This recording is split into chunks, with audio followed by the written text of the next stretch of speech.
Only at night.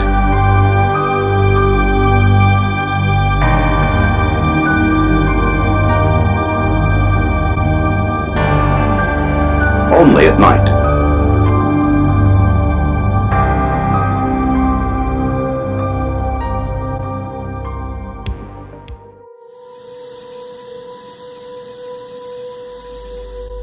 After 44 years of marriage, Dexter Stefanik's wife had passed away in 1984. After his wife's death, Dexter decided to stay in Corbett, Oregon with his son and grandchildren. However, as the anniversary of his wife Vivian's death approaches, Dexter wants no more than to be back home in Wisconsin. On November 18, 1985, 67-year-old Dexter Stefanik attempted to drive from his son's Oregon farm to his home in Wisconsin. The very next day, on November 19, 1985, his car was found in flames near a bleak stretch of Montana Highway, not too far from a rest area. Upon investigation of the vehicle, it was revealed that Dexter's car had been deliberately set on fire with gasoline. The driver's seat of the car was pushed all the way back. Investigators concluded that someone over 6 feet tall had been driving Dexter's car. Since Dexter was known to be a man of short stature, they immediately knew that someone else had been driving his car. Investigators believe that the person driving Dexter's car had to have been the individual to set fire to it. At this point, investigators were still puzzled as to where Dexter's whereabouts were. At around 8:30 a.m., Fred Sigley, custodian of the Bad Route Rest area, had arrived for work and noticed a pickup truck parked right in front. At the time, he didn't think anything of it. However, about 15 minutes later, Clyde Mitchell, a Montana Highway maintenance supervisor, made a stop at the rest area and noticed the same white Chevy pickup truck still parked near the rest stop. Clyde decided to take a closer look at the pickup truck when he noticed that it had an Arizona license plate. At around 9:15 a.m., Clyde left to finish up his regular rounds. No more than 15 minutes later, Fred Sigley was getting ready to leave the rest area when he noticed Dexter Stefanik's brown Plymouth Horizon car had pulled up. The driver had pulled out of the car with 2 large plastic containers. Fred had asked the individual if he needed help with anything. The mysterious man answered and said that he just needed gas and needed to pull over to fill the car up. Fred mentioned that he noticed the mysterious man was at least 6 feet tall and looked like he was around 35 to 40 years of age, clean-shaven with a light complexion. Less than a half hour after Fred had the encounter with the mysterious man, Dexter's car was in flames. 4 months later, a couple had stopped at a remote landfill located 17 miles away from the rest stop where Dexter's car was found. They had stopped to leave some garbage behind when they found Dexter's wallet and ID card laying on the floor. Since they had their suspicions about the wallet belonging to Dexter, the couple decided to further investigate the area when they continued to find several items belonging to Dexter. Upon further observation, the couple found Dexter's lifeless body laying in between a mattress. Authorities had soon discovered that Dexter had been shot in the head twice. Dexter had defensive wounds on his hands, with bruising to his neck and throat area. Severe damage to the frontal part of his skull had also been discovered, a possible result of continuous blunt force trauma. Money had been discovered inside one of Dexter's suitcases, so robbery was an unlikely motive. Dexter's clothes were scattered around his body. Police believed that they were put there just days before his body was discovered.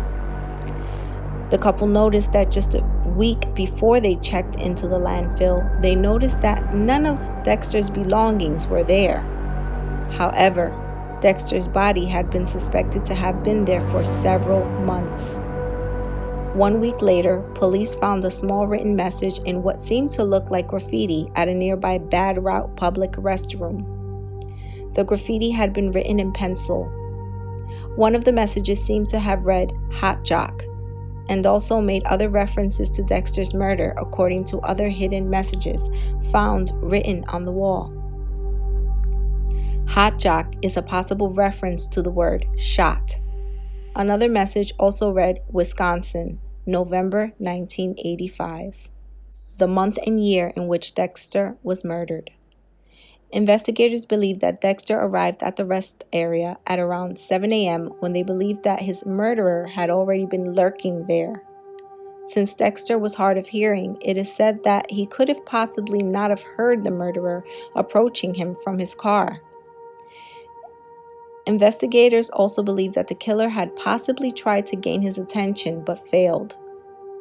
They believe that the killer grew frustrated, grabbed Dexter out of the driver's seat, pulled out his gun, and kidnapped Dexter, where he later shot and killed him, ultimately dumping his body in the landfill. Once Dexter was murdered, the killer returned to the rest stop to set Dexter's car on fire as an attempt to conceal important evidence. If you have any information on the murder of Dexter Stefanik, please call the Dawson County Sheriff's Office at 406-377-5291. That's 406-377-5291. You can remain anonymous.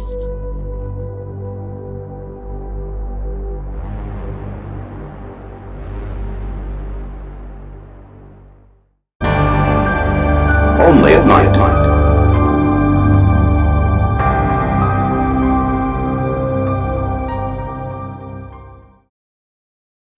On April 9, 1982, the Council Bluffs Police Department received an emergency call from the Starlight Motel involving a disturbance with a crazed man in possession of a knife. When police arrived at around 2:15 a.m., they found 21-year-old Linda Mayfield unconscious, laying face down on the floor of the north office door. Linda had suffered stab wounds to her face, stomach, chest, leg, and foot.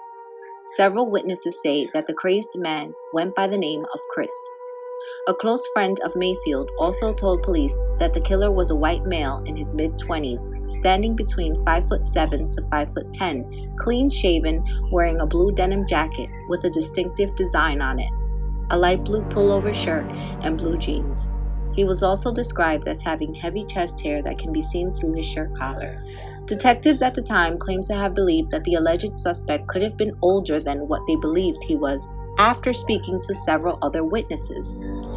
Detectives also believed that the unknown suspect could have drove an early model red Ford Mustang. Investigators had alleged that Linda Mayfield could have possibly been a prostitute trying to solicit her services to the unknown suspect. Police believe that two possible suspects by the name of James Derek Dove and James Kane Harris, both convicted felons, could have been involved in the murder of Linda Mayfield. In 2002, James Derek Dove had been convicted of the rape and murder of Marcia Cruz, a young woman from Council Bluffs. He was sentenced to 100 years in prison. In 2014, James Kane Harris was sentenced to life in prison after stabbing a young man by the name of Nelson Alvarez Hernandez. The victim just so happened to be around the Council Bluffs South End area when he was killed. On June 25, 1982, just over 2 months after Linda Mayfield's murder, 32-year-old regional dietitian Lee Rotatori of Nunica, Michigan, was found laying in a pool of her own blood inside of her hotel room by a hotel employee.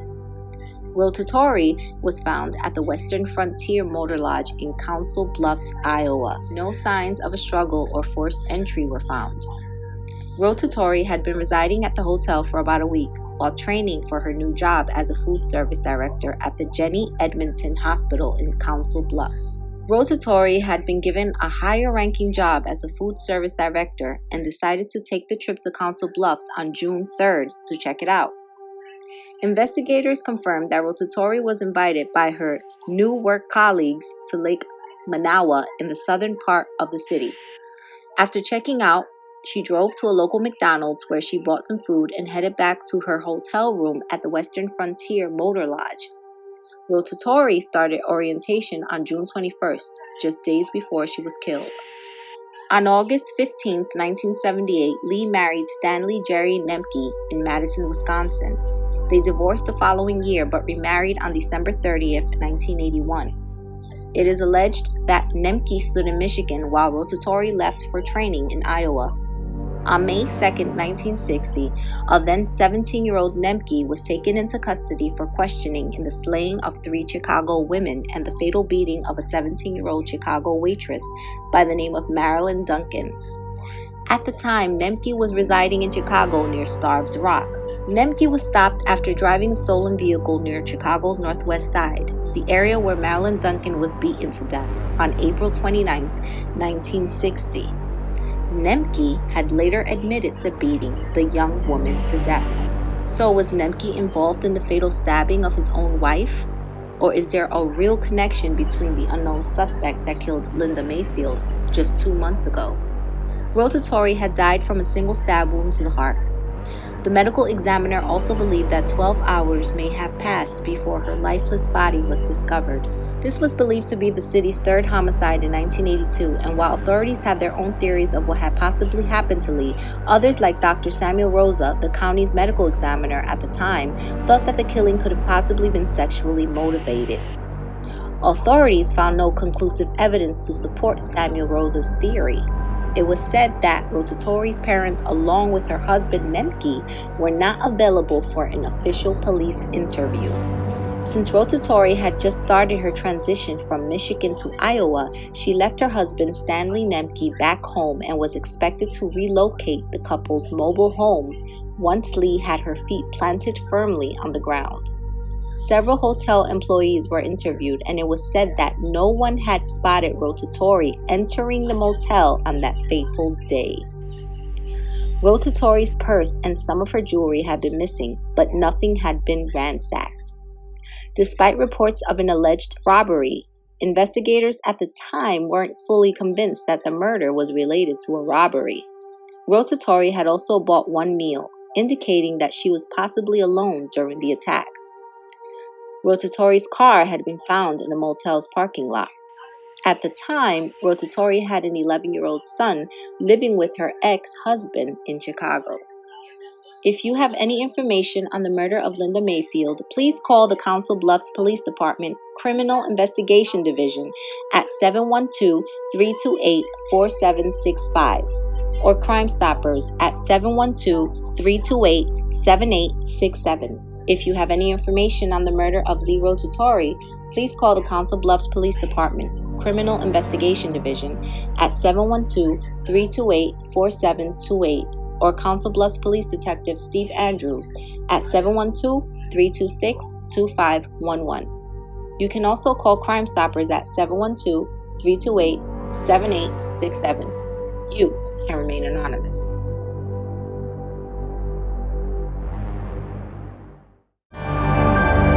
Only at night.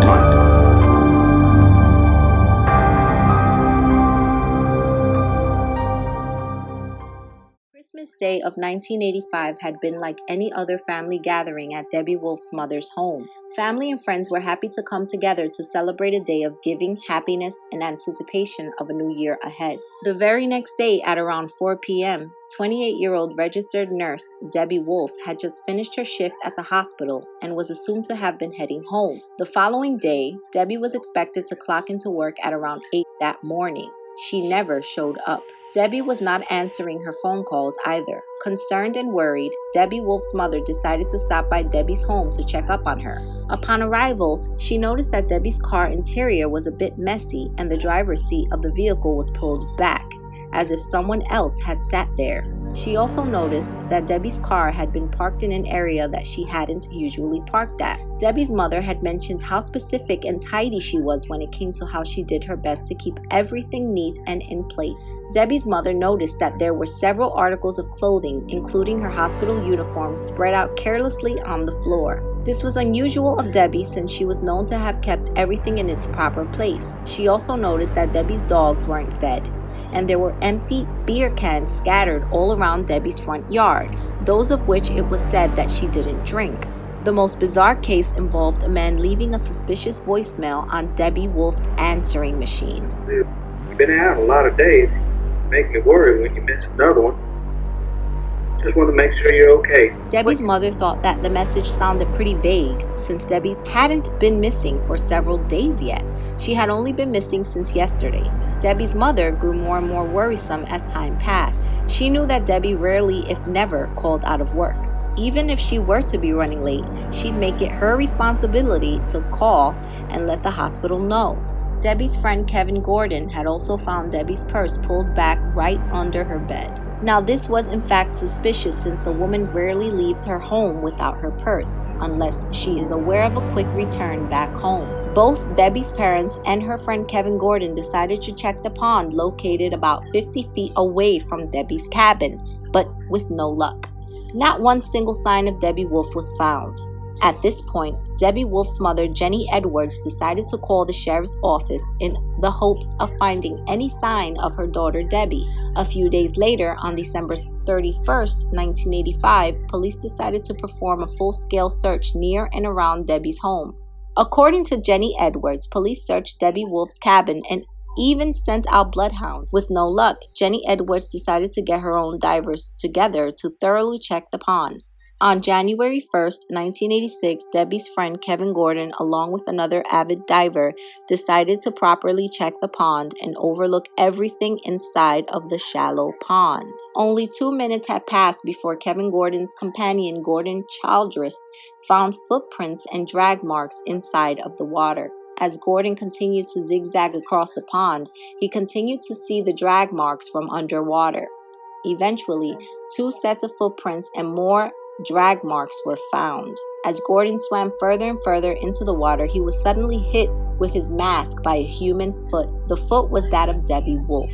Gordon also remembered seeing a 55-gallon oil drum barrel located not too far from Debbie Wolfe's body. The autopsy confirmed that there were no traces of drugs and alcohol in Debbie's system. No evidence of foul play was discovered, so the coroner's final cause of death was specified as an accidental drowning. Till this day, Debbie's family and friends don't believe the coroner's report and strongly believe that she was murdered. Debbie's friend Kevin had pointed out that a victim of an accidental drowning would usually be found with clawed hands, an open mouth, and open eyes to show struggle while trying to stay alive underwater. One possibility that police back then had pointed out was that she could have possibly fell into the water while playing with her dogs. Family and friends weren't buying it. Gordon also found it suspicious that Debbie was recovered out of the water with barely any traces of soot, mud, and debris. When Gordon and Kevin got out of the water, Gordon had pointed out that it took both of them approximately 3 days to clean everything off from their swimming gear. Police had also denied allegations of Debbie's body being trapped inside of a barrel. Debbie's mother, Jenny Edwards, had overheard the police working on the investigation on how they were going to properly attempt to mark the barrel and transport it out of the water. But unfortunately, as Jenny walked back over from Debbie's cabin to where police were called about 10 minutes later, police decided to let Jenny know that they were going to leave the barrel underwater until the following day. Jenny Edwards was sure that the barrel was going to be taken out on the same day. When police arrived to the pond the next day, the barrel was gone. At this time, police thought of the quote-unquote mistaken barrel as Debbie Wolfe's blue coat that could have ballooned out underwater, making it look like a barrel to both divers.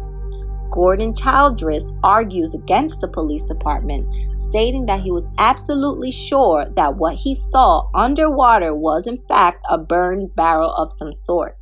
The barrel had been originally placed near Debbie's cabin home, used by Debbie and her family members for target practice while shooting pistols. Debbie's mother, Jenny Edwards, also claims that after discovering her daughter's body, she called the police, then walked back over to where the barrel had originally been located, only to find that the barrel was gone.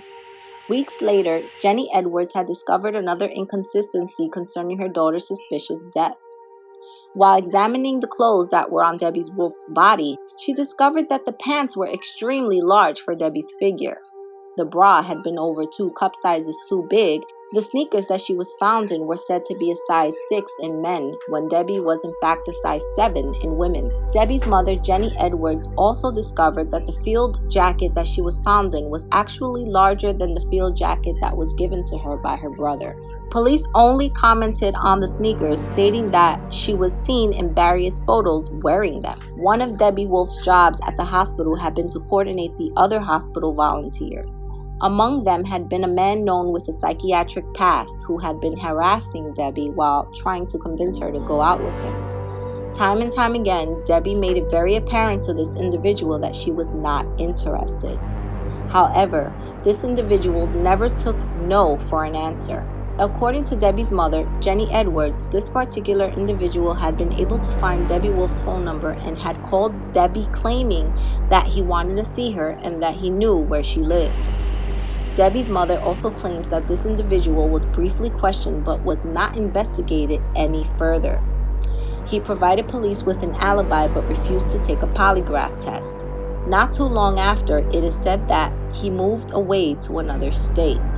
The second known suspect, according to Debbie's mother, Jenny Edwards, was also a hospital volunteer.